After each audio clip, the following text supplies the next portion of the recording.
40 ఏళ్లు దాటిన ఆడవాళ్లు తమ కుటుంబ ఆదాయం పెంచాలన్న కోరికతో ఉంటారు. ఈ వయసులో ఆడవారు పిల్లల మీద బాధ్యతతో పాటు భర్తకు కూడా ఎన్నో విషయాల్లో సహాయంగా ఉంటారు. కాబట్టి ప్రతి భర్త తన భార్యకు ఏకాంత సమయాన్ని గడిపే అవకాశం ఇవ్వాలి. జ్ఞానమున్న వారితో వాదించు, ఓడిన జ్ఞానం వస్తుంది. అజ్ఞానులతో వాదించకు, నీ విఘ్నతను కోల్పోతావు. గెలిచాక నీతో నడిచే వాళ్ళ కంటే గెలుపు కోసం నీ వెంట నడిచే వాళ్ళని గుర్తుపెట్టుకో.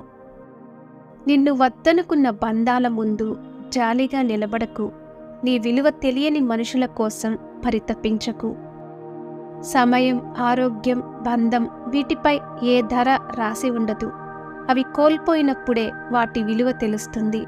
అందుకే సమయాన్ని సరిగ్గా వినియోగించుకోవాలి, ఆరోగ్యాన్ని జాగ్రత్తగా కాపాడుకోవాలి, బంధాన్ని గట్టిగా నిలబెట్టుకోవాలి.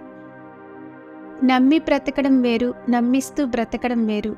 నమ్మి బ్రతకడంలో ప్రేమ ఉంటుంది, నమ్మిస్తూ బ్రతకడంలో స్వార్థం ఉంటుంది. నీకు నచ్చినట్టు బ్రతకాలంటే ధైర్యం కావాలి. ప్రపంచానికి నచ్చినట్టు ఉండాలంటే సర్దుకుపోవాలి. మనం చేయాల్సిన కృషి చేయకుండా కాలాన్ని, అదృష్టాన్ని నమ్ముకోవడం సరైనది కాదు. అసలు పని చేయకుండా బద్దకించేవాడి కంటే ఏదో ఒక పని చేసేవాడే ఉత్తముడు.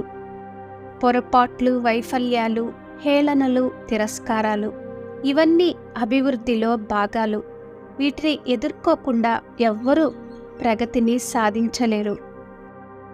నీ నుంచి దూరం అవ్వాలనుకునేవారు మొదట నీతో నిర్లక్ష్యంగా ఉంటారు, తర్వాత చిరాకుతో సమాధానమిస్తారు.